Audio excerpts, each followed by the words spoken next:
Hello, this is Jean Marie Ward for Buzzy Magazine. With me today is Gail Z. Martin, the best-selling author of the Chronicles of the Necromancer series. I understand you're starting a new epic fantasy series, the Ascendant Kingdom Saga. Can you tell us a little bit about it? Sure, I'm really excited about it. It's the story of Lord Blaine McFadden. He's a young man who is sent away to exile after he murders the man who dishonored his sister. He's sent away to the Velent prison colony at the far northern end of the world. And while he's there, 6 years later, there's a devastating war that destroys his homeland as well as the aggressor nation that attacked them. And in that war, the magic that sustains their society is destroyed, and Blaine discovers he may be the only one who can bring that magic back. So it's really been a lot of fun. It's epic fantasy, but it's a complete departure from the world of the Winter Kingdoms that I wrote about in Chronicles of the Necromancer and the Fallen King cycle. So I'm just really having a great time exploring this new world and getting to know these new characters. What are some of the differences of the two worlds between the Chronicles of the Necromancer series and the world of the Ascendant Kingdoms? Well, Blaine McFadden has very little magic of his own. He has a slight edge in fighting that the magic gives him, but it's nothing at all like the power that Martris Drake came into as the Summoner King. So that alone is a major difference. Magic works differently in the world of the Ascendant Kingdom saga. It's a much more diffused magic. There are some really powerful mages, but not as many as we met in the Chronicles series. But there's a lot more minor magic. A lot more people who have small bits of magic that help them with their vocations. And so when the magic dies, this is a tremendous blow to the society because they've used that magic carelessly, the way we take technology for granted. And when that's knocked out, it's the equivalent to us losing our power grid. Who remembers how to do things the non-magic way? What is the cost in the short term as the society struggles to get back on its feet after losing that magic? And can they get the magic back again? And if they do, will it work the same? So a lot of other differences. Yes, there's still that paranormal aspect with some ghosts and vampires and supernatural elements, just because I love writing about that and it's just going to be there. But very different world. It is an ensemble cast again. I love to do that. The main characters are really different personalities coming from completely different places, and since it starts in a penal colony and the main characters are all convicts, it definitely comes from a different place than Triss and the gang in the Chronicles series. The Ascendant Kingdoms you mentioned is an ensemble cast. It deals with kingdoms. The Chronicles of the Necromancer dealt with kingdoms, big issues, epic issues. You specialize in epic fantasy.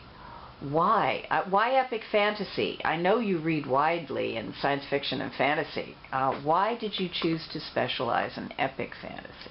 Well, I was a medieval history major undergraduate. I've always loved the medieval time period. I've been fascinated with kings and kingdoms and swordplay and medieval battles.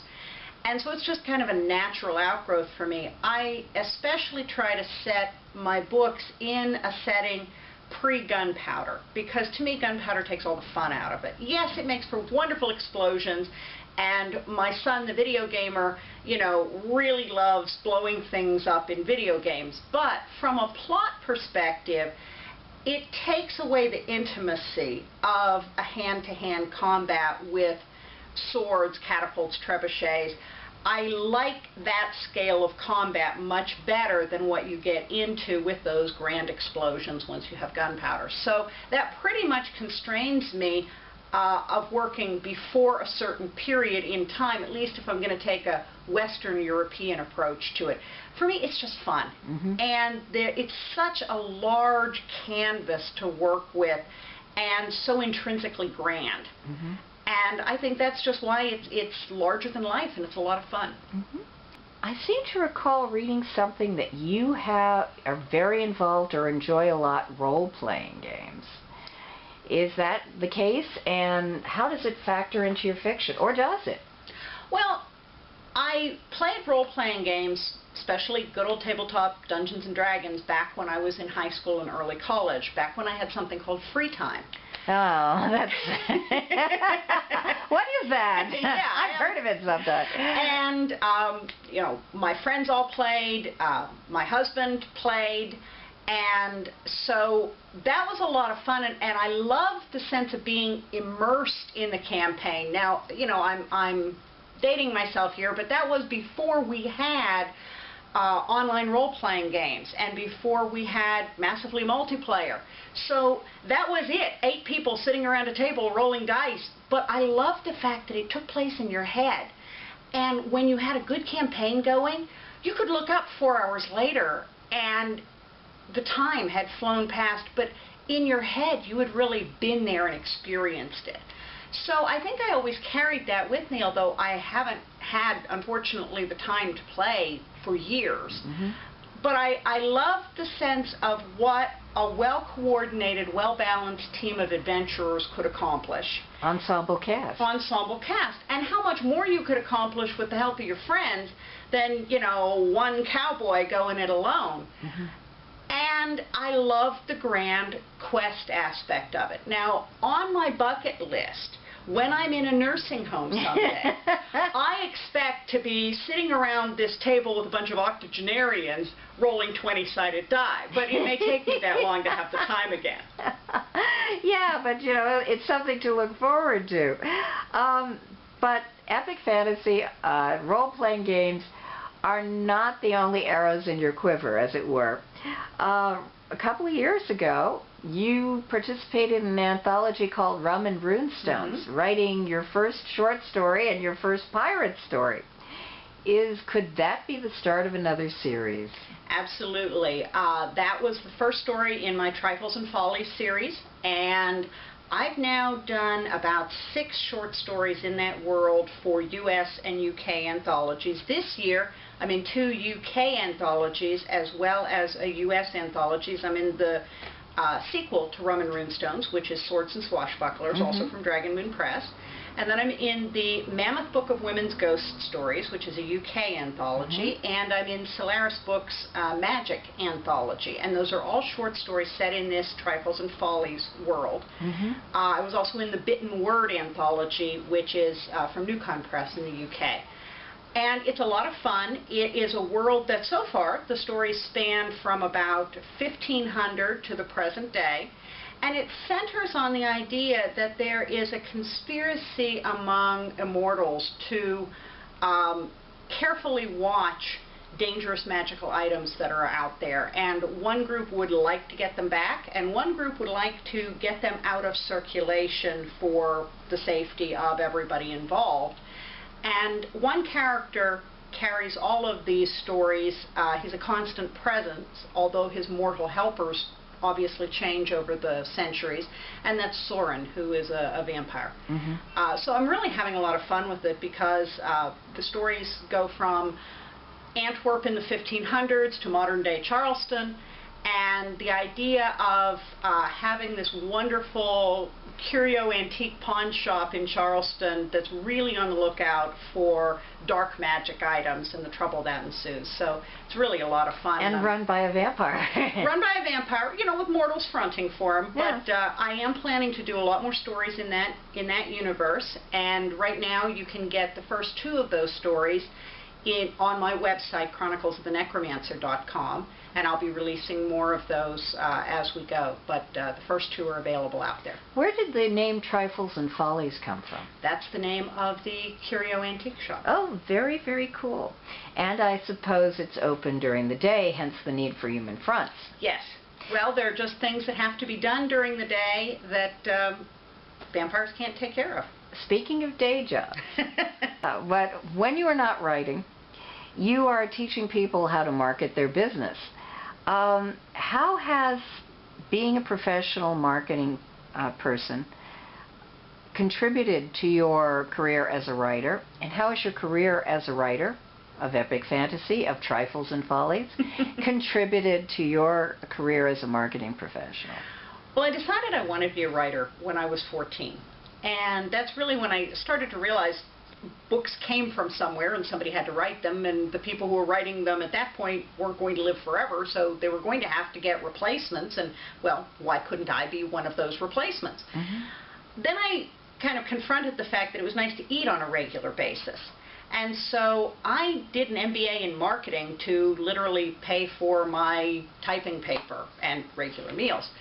And marketing was writing related. So it really wasn't that far-fetched, and it was marketing, so there's a certain element of fiction that goes with that, especially annual reports.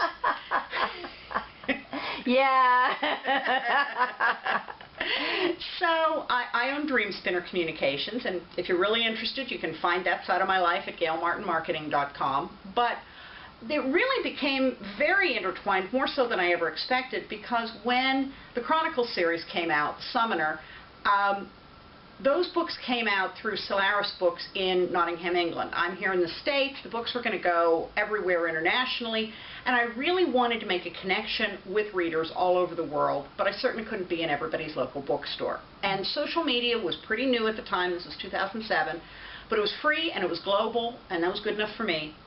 So I really got very involved with blogging and podcasting and online review sites, and originally MySpace, and then as the news sites came on, Facebook and YouTube and Twitter and all the rest. And I really credit that with the rapid success of The Summoner, The Blood King, and the other books in the Chronicles series.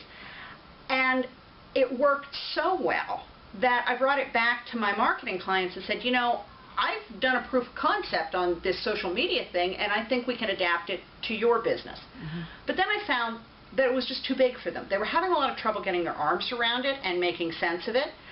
And I ended up writing 2 new nonfiction series based on what I learned the hard way so that other people could learn it the easy way.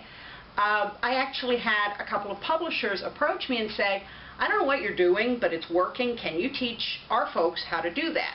So one of those series is the 30-Day Guide series with Career Press, and the newest book, which just came out in August of this year, is 30 Days to Virtual Productivity Success, which is all about mobile apps and cloud computing and getting more done on the road, which I've learned the hard way living in airports for the last several years.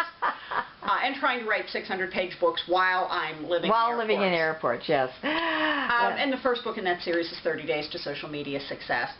The other series is the Thrifty Author's Guide series. The new one that just came out in August of this year is the Thrifty the Thrifty Author's Guide to Social Media and Virtual Apps for Authors, which is drilling down further from what I covered in that other book, specifically to what are the apps that are going to help you as an author get more done, get past writer's block, get connected with the people who want to read your book. So it's really funny. I come someplace like DragonCon, and half my panels end up being on podcasting and social media and marketing, and the other half are on epic fantasy and Pirates. Pirates, yeah, well, pirates and vampires, yeah. But I might as well throw in there that I also do 2 podcasts and have for about the last 5 years. The Ghost in the Machine podcast is the fantasy-related one, and the Shared Dreams podcast is the more marketing-related one. So I'm hip-deep in social media. I'm living it, and I've found it to be probably one of the best investments a writer can make if you want to get that intimate connection to your readers and to the influencers like book reviewers and early adopters to get the word out there.